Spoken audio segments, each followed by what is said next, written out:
Mayor Ed Koch, thanks so much for joining us.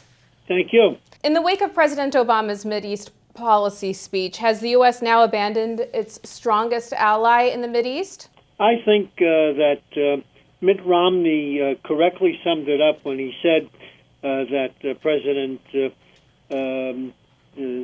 Obama has once again thrown Israel under the bus. I believe this is the most dangerous and critical period that Israel has ever faced, and regrettably, it does not have the support of the President of the United States, which in past difficult situations it could count on. Is this likely to help or harm the peace process, in your view? I believe it harms the peace process, because if the President were really interested in a peace process that was fair to Israel, he would say the first condition has to be what we have said continually under presidents before me, President Obama, which is that Hamas, which is now part of the Palestinian Authority government, has to accept formally the right of Israel to exist. Secondly, to explicitly forego violence, and thirdly, to accept all prior agreements of the Palestinian Authority and the State of Israel. He didn't do that. In fact, what he said was that the Palestinian Authority now has to convince Israel why it should negotiate, but he didn't say that that is a condition of negotiation. Big difference. Why do you think it is that President Obama isn't more supportive of Israel?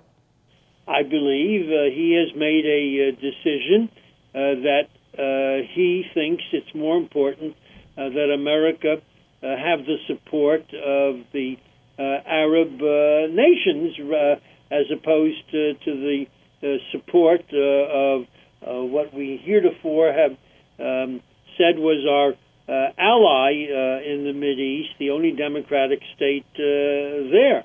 And that is a decision which he's now seeking to implement by saying to the Palestinians, you're right, that you start in any negotiation with an acceptance by Israel of the 1967 borders, which are indefensible. Now, I don't think that in a negotiation that there would be a tremendous change as it relates to the outcome, but the outcome has to include having the Jewish population on the West Bank be part of the State of Israel. Under the president's statement, it's up to the Palestinian Authority to agree. If they don't agree, then the offer of swaps of land becomes meaningless.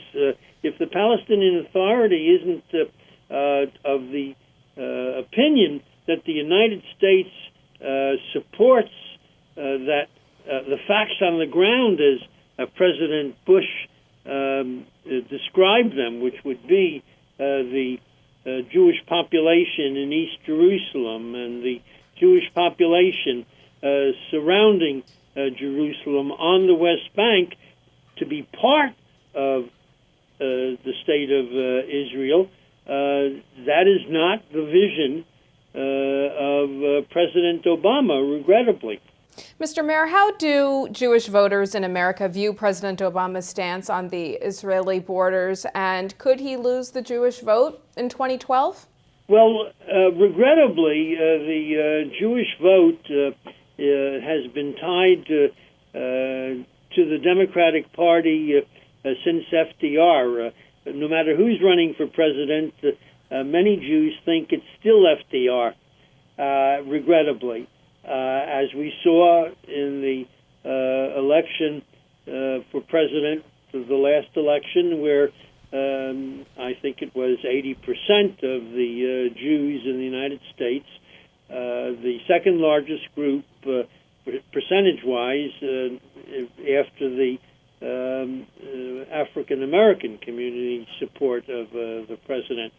That's been harmful to the Jewish community supporting the state of Israel, because there is a poll which shocked me, taken some time ago, which showed that 48% of Democrats support Israel, while 70% of Republicans support Israel. Now, I'm a Democrat.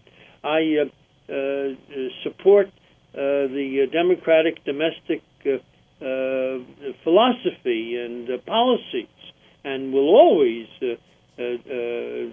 be supportive of them. But I have no hesitation in crossing party lines when I think America's interests demand that I cross party lines.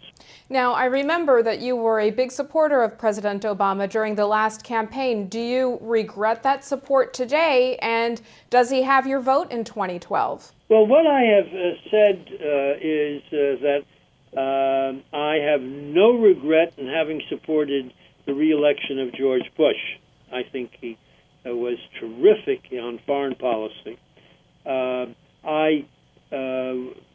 supported President Obama, believing that he would be good on foreign policy, particularly with respect to the support of Israel. It turned out badly.